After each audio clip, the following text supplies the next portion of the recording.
Hi, guys, and welcome back to this month's Mental Health Pit Stops with me, Hope. This week we are looking at communication, not just with our students, but I'm sure we can use this as helpful information to talk with our colleagues as well. As I feel like as a society, we sometimes lose that ability to actually talk to one another and really be present in that here and now. This is where interpersonal skills are essential for effective interaction, that relationship building, and of course, providing a safe space for people to come and talk to you. It's often referred to as people skills, which I do think is something that we do lack. Now, I've broken these down into four sections. Listening, so focusing on that person and paying attention. Reflecting, and this is how we respond to what we've heard. Verbal, so asking those questions or paraphrasing, and non-verbal communication. So open body language, eye contact, and those facial expressions.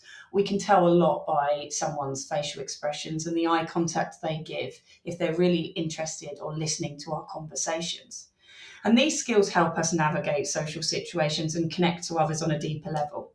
It also, again, as I said, shows that person that you are present in the conversation and you're not thinking about something else. So let's look at this as a real life situation. A student comes to us, they are visibly upset, they've fallen out with their friends. We listen, and this is how we respond. Don't worry, I'm sure you'll make up. Have you tried speaking to them? Now, this seems like a perfect natural response, but unfortunately, by doing this, we haven't actually listened to the person at all, and we've responded without realizing, quite dismissive. And this can then close that communication and stop that student from coming to talk to us. Now, what can we do instead?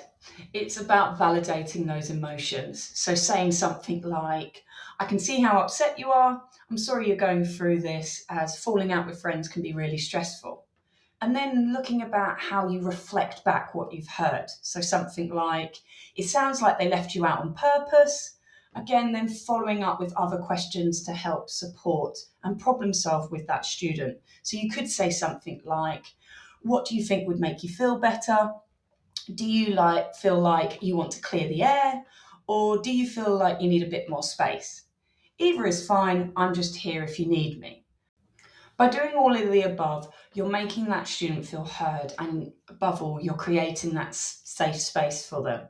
Now, I'm aware time is so precious, but it's really important that we spend that little bit more time having these small conversations so we can have those bigger positive impacts.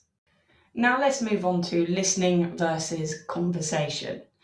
Listening is an empathetic process focused on understanding, while conversations involve exchanging of that information. Effective listening builds trust and deepens understanding, either between colleagues or students, as it requires attention and really avoids interruptions. So, here are a few examples of what listening versus conversation is. Now, stating the obvious, listening involves only one person talking, whereas a conversation is multiple people talking at one time. Listening avoids that interruption and, your own personal agenda isn't voiced. Whereas a conversation, it's common to have that frequent interruptions and that back and forth agenda being communicated. For example, when we come back into work on a Monday, we get that conversation starter of, did you have a nice weekend? And then you have that polite back and forth response until it's time to move on from that corridor conversation. Whereas listening involves that other person talking for around 70 to 80% of the time. Here's a question for you. Next time that you are speaking to a student or a colleague and that involves you needing to be present and listening, try the WAIT trick, which stands for, why am I talking? As harsh as it might seem, think for a moment and see if you're adding value to that person talking, or if you're putting your own opinions forward without thinking of them. You could even be uncomfortable with the silence.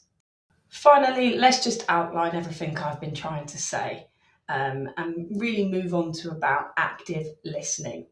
Now, if I get this wrong, I'm sure the English teachers will come for me and I'll never live it down. But active listening is broken down into these sections. One is paraphrasing, so putting what someone has said into your own words.